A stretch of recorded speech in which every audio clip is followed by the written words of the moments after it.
क्यों करते हैं गणेश विसर्जन? जानिए महाभारत काल से क्या है कनेक्शन। गणेश विसर्जन क्यों करते हैं?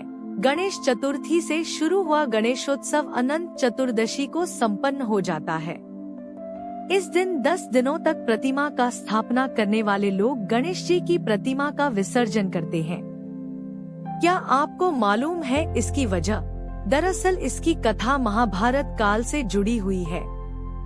आइए बताते हैं पूरी कहानी। गणेशोत्सव का आगाज हर साल भक्ति और उल्लास के साथ होता है। गणेश चतुर्थी के दिन श्रद्धालु बप्पा को घर लाते हैं, पूजा अर्चना करते हैं और पूरे 10 दिनों तक उत्सव का आनंद लेते हैं। हालांकि परंपरा के अनुसार बप्पा की विदाई अनंत चतुर्दशी के दिन होती है, लेकिन कई लोग अपनी सुविधा और मान्यता के अनुसार 1.5, 3, 5वें या 7वें दिन भी गणेश जी का विसर्जन करते हैं। इस बार 2025 में विसर्जन के लिए कई शुभ मुहूर्त निकल रहे हैं। आइए जानते हैं किस दिन और किस समय बप्पा को पुनः या बप्पा कहकर विदाई दी जा सकती है। गणेश विसर्जन की कथा। हिंदू धर्म ग्रंथों के अनुसार महाभारत ग्रंथ को भगवान गणेश ने ही महर्षि वेदव्यास की प्रार्थना पर लिखा था। मान्यता है कि महर्षि वेदव्यास ने गणेश जी को लगातार 10 दिनों तक महाभारत की कथा सुनाई और गणेश जी ने लगातार 10 दिनों तक इस कथा को लिखा। 10 दिनों बाद जब वेदव्यास जी ने गणेश जी को छुआ तो उनका शरीर तप रहा था। इसके बाद महर्षि वेदव्यास उन्हें एक कुंड के पास ले गए और यहाँ स्नान कराकर उनके तापमान को शांत किया। इसके बाद से गणेश स्थापना और गणपति विसर्जन की प्रथा शुरू हो गई। मान्यता है कि गणेश विसर्जन करने से गणपति महाराज को शीतलता प्राप्त होती है। गणेश जी की पूजा का महत्व।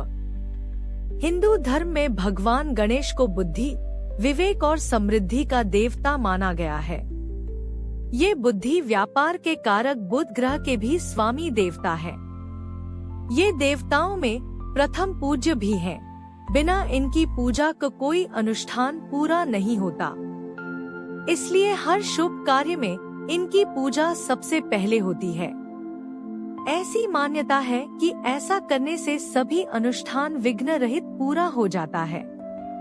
साथ ही भगवान गणेश की पूजा करने से व्यक्ति के जीवन की सारी परेशानियां धीरे धीरे दूर हो जाती है।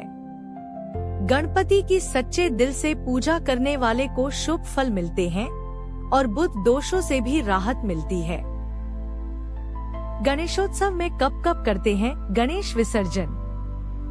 गणेश विसर्जन को लेकर अलग अलग मान्यता है। कुछ लोग गणेश चतुर्थी के दिन ही पूजा के बाद शुभ मुहूर्त में विसर्जन कर देते हैं, लेकिन यह कम लोकप्रिय है।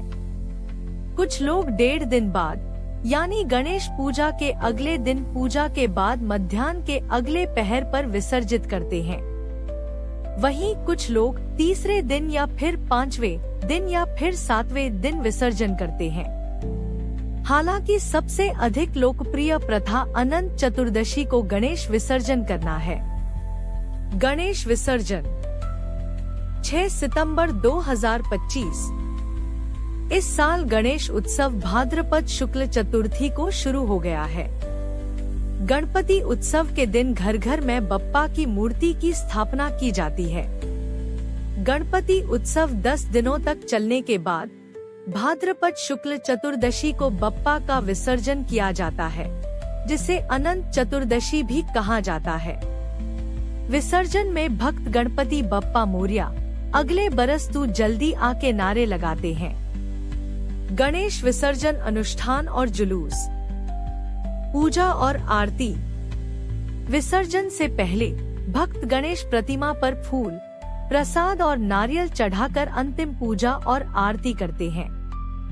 यह श्रद्धा और विदाई दोनों का क्षण है। जुलूस।